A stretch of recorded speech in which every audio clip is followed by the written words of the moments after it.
Hey there everyone, it's GG Sober Son. July 6th, we tried to study our alcoholic problem, wondering what was the cause of our strange obsession. Many of us took special treatments, hospitalization, even confinement in institutions. In every case, the relief was only temporary. We tried through crazy excuses to convince ourselves that we knew why we drank, but went on regardless. Finally, drinking had gone far beyond even habit. We had become alcoholics, men and women who had been destroying themselves against their own will. Am I completely free from my alcoholic obsession? Well, just like I said yesterday, the obsession of the mind has been removed. Keep coming back until the miracle happens, which is the obsession of the mind for alcohol, the possibility that a drink could be a solution to any problem that may arise in our life. That has to be smashed, as it says in the More About Alcoholism, chapter 3 of the big book. Ask and ye shall receive. This is the meditation for the day. Ask and ye shall receive. Never let yourself think you cannot do something useful or that you never will be able to accomplish a useful task. The fact is that you can do practically anything in the field of human relationships if you are willing to call on God's supply of strength. The supply may not be immediately available because you may not be entirely ready to receive it. But it will surely come when you are properly prepared for it. As you grow spiritually, a feeling of being plentifully supplied by God's strength will possess you, and you will be able to accomplish many useful things. And I know that as I get older and I get more time in recovery, it's not so much that they say the highest rank you get in AA is sober. And being in the military for as long as I was, that makes a lot of sense, and it really brings me a lot of peace, actually. And that it's because in the military, the higher rank you get, it's easy to slip into ego, and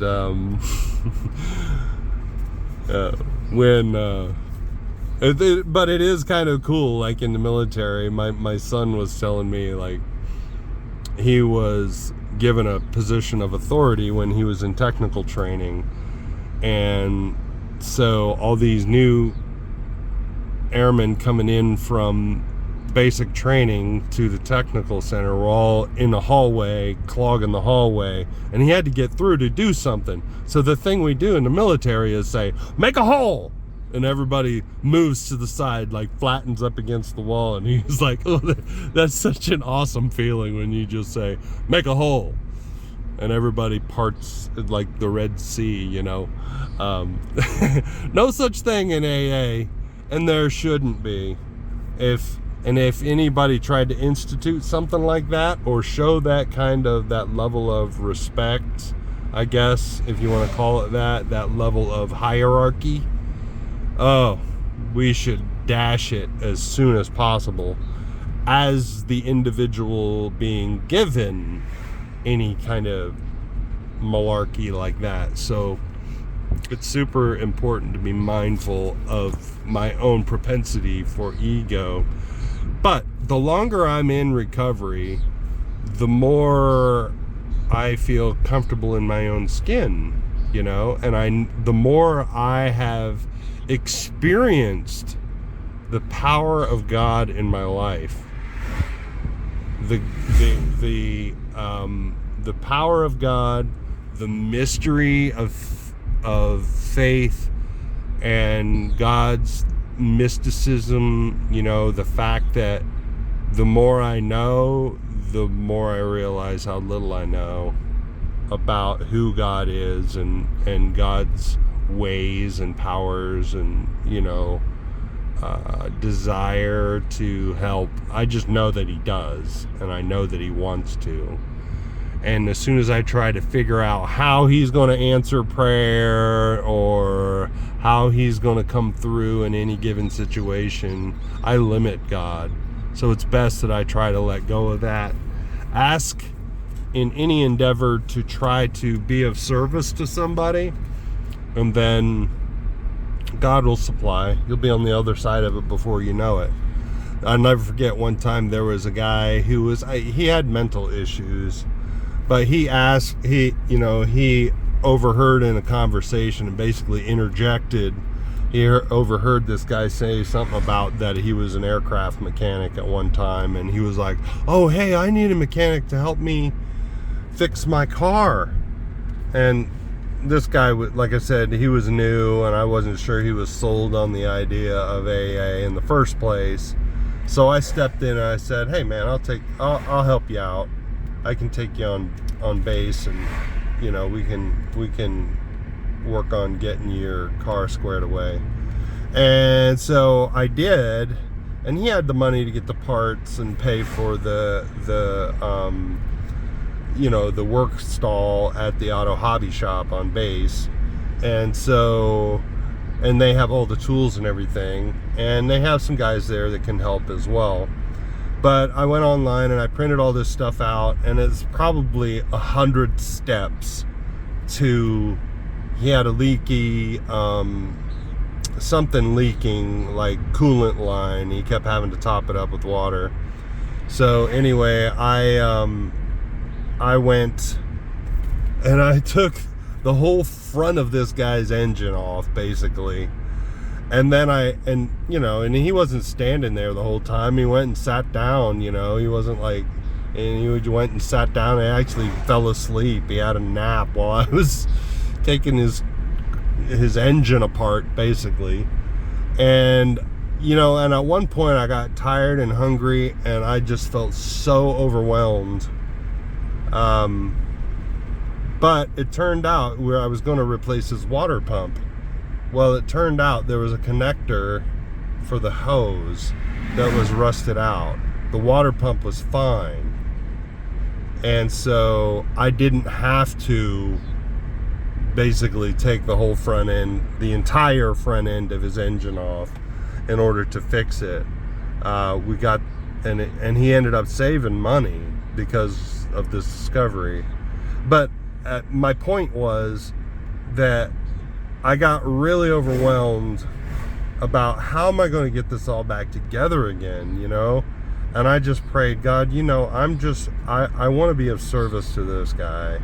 He's on government assistance. He doesn't have a lot of money. His sister gave him the money to get this fixed. And, and then I discovered that the thing was rusted. And it all just worked out. He had money left over to buy me lunch, and we hung out, and I made a connection with another alcoholic, and not a lot of people wanted to be around this guy. He was kind of strange. He would bring like bags of Walmart bags in each hand every meeting and sit in the back and just. You never knew what was in the Walmart bags. It was just like he constantly had these bags with him. And, you know, at certain times of the month, he would be a little more strange than others. And, you know, we found out that, you know, he would go and get this whatever shot every month that would stabilize his mood or whatever and make him less flighty. I don't know what it was, but at any rate, my point was that my attempt was to be of service and not, you know, get this other guy, you know, deflect this other guy from being sucked into this guy's world unwillingly. And so no roadside parking signs everywhere, but there we go. Live and let live, huh? Yeah. So anyway, it's a little too dark, I think, in the car. Let's go. Okay, prayer for the day. I pray that I may claim God's supply of strength by my faith in Him. I pray that it shall be given to me according to my faith. And really, just like my alcoholism, that story about the guy with this, he fixing his truck, the coolant leak in his truck. My aim was to be of service. I felt overwhelmed and incapable. I called on God for His supply of peace and strength and endurance, and He came through in big time. And that's one God story. But again, I felt defeated. I felt at the end of my wits. And by golly, it's not surprising to me how often I feel that way. In fact, another you know, mechanical assistance story. I came to my sister's house over the 4th of July weekend, and when I showed up, like AAA was just leaving. Her battery, main battery was dead, and she was getting a jump. And her, you know, when I came through the garage, her van was running, and she said, yeah, she's got to leave it running for a little bit so that, you know, so that the battery will charge. And so while I was there, I replaced her main drive battery and her auxiliary battery, and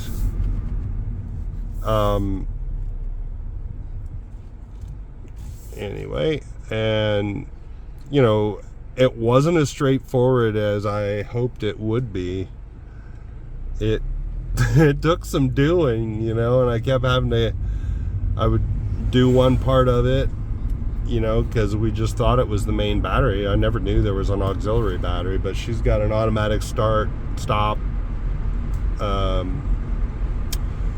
function on her van, and it has its own battery.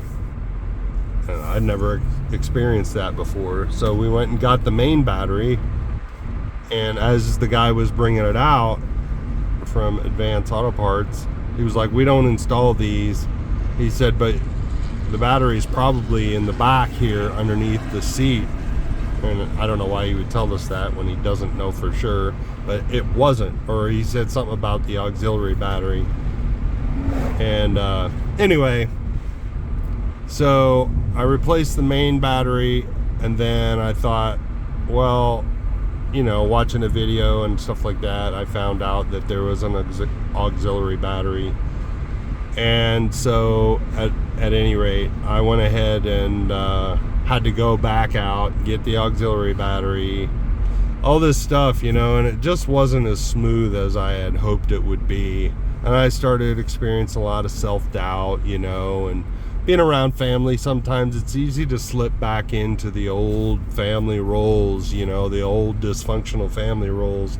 And my role in the family was the mascot. And the mascot role doesn't have a lot of input, really. You know, the mascot is just there for entertainment value. And to step up and fix things and stuff like that isn't something that a mascot typically does. That's more of a family hero role. You know, everybody else just gets in line and fulfills their role, you know, like scapegoat and the lost child and stuff like that. So anyway, so yeah, again, I experienced a lot of doubt, and I just had to hand it over to God. And you know, when I put everything back together again and switched it on, success. You know, again, I want to be of service to my sister. I don't want her to have to go to the dealership to have this done, because I know how expensive that would be. So she still paid quite a bit of money, but not for labor. She just fed me. So there's that. Surrender, look up, aim up, rise up. Love y'all. Have a great day.